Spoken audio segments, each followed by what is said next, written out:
قرآن مجید ارشاد فرماتا ہے آگے کہ وَاسْتَعِینُوا بِالصَّبْرِ وَالصَّلَاةِ، صبر اور نماز سے مدد مانگو۔ صبر کا لغوی معنی ہوتا ہے اپنے آپ کو روک لینا، مشکلات آئیں، مصیبتیں آئیں، آزمائشیں آئیں، یا نفس کوئی خواہشات کرے تو اپنے آپ کو روکنا، یہ صبر ہے۔ صبر سارے کا سارا اندر کا معاملہ ہے، جو اپنے آپ کو روکنے پہ قادر ہو گیا وہ صابر ہے، اپنے آپ کو روک لے۔ سب سے زیادہ ہمیں نقصان ہماری اپنی خواہشات دیتی ہیں، ہمارا اپنے اوپر ہی قابو نہیں۔ صبر یہ ہے کہ انسان اپنے اوپر کنٹرول کرے، اپنے آپ کو روکے۔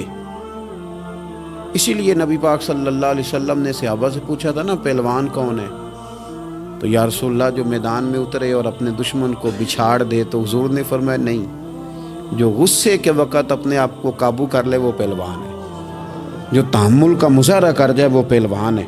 صبر کا معنی ہوتا ہے اپنے آپ کو پہ کنٹرول رکھنا، آپ کو کنٹرول حاصل ہو اپنی خواہشات پر بھی، اپنے جذبات پر بھی، اپنے معاملات پر بھی، آپ اس کو کنٹرول کر سکیں۔ یہی تصوف ہے، یہی طریقت ہے، یہی صوفیاء سبق دیتے ہیں۔ تو فرمایا وَاسْتَعِینُوا بِالصَّبْرِ وَالصَّلَاةِ، صبر اور نماز سے مدد چاہو۔ ایک صبر کرو، دوسرا بندگی کرو، مصلی پہ بیٹھ جاؤ۔ جو تمہاری مدد تمہاری عبادت کرے گی نا، جو مصلی تمہاری مدد کرے گا وہ کوئی اور نہیں کر سکتا۔ مصلی پہ بیٹھو، نماز سے مدد چاہو۔ نبی پاک صلی اللہ علیہ وسلم کا طریقہ کیا ہے کہ اگر آندھی آئی ہے تو حضور نے نماز کی نیت باندھ لی، بارش نہیں ہوتی تو نماز کی نیت باندھ لی، اگر سورج چاند گرہن ہو گیا تو حضور نے نماز کی نیت باندھ لی، حتیٰ کہ کافر ساری رات صفیں سیدھی کراتے رہتے تھے اور رسول پاک ساری رات مصلی بچھا کے نفل ادا فرماتے رہتے تھے۔ نماز سے مدد چاہیں۔ ارشاد فرمایا کہ وَإِنَّهَا لَكَبِيرَةٌ إِلَّا عَلَى الْخَاشِعِينَ، صبر اور نماز سے مدد مانگو، بے شک یہ دونوں چیزیں بھاری ہیں، کام دونوں مشکل ہے، لیکن ڈرنے والوں پر مشکل نہیں۔ جو رب سے ڈرتے ہیں ان کے لیے مشکل ہے۔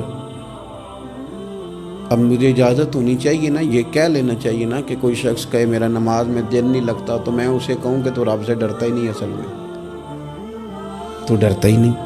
اگر تو ڈرے تو لفظ ہی نہ ادا کرے، اللہ نے بلایا اور تو آیا ہی نہیں۔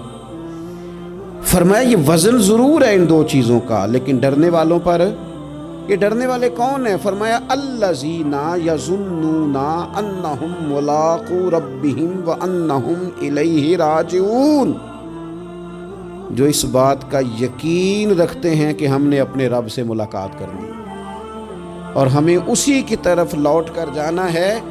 جس بندے کو یقین ہونا میں نے رب سے ملنا ہے، میں نے اس سے ملنا ہے، اسی کی طرف جانا ہے، اس کے لیے نہ نماز مشکل ہے نہ صبر مشکل ہے، اس کے لیے دونوں چیزیں آسان ہو جاتی ہیں۔ شرط یہ ہے کہ شوق ہو تیرے اندر رب سے ملاقات کا، تجھے شوق ہو۔ میرے نبی پاک صلی اللہ علیہ وسلم نے فرمایا لوگوں جو رب سے ملنے کا شوق رکھتا ہے نا، اللہ بھی اس سے ملنا پسند کرتا ہے،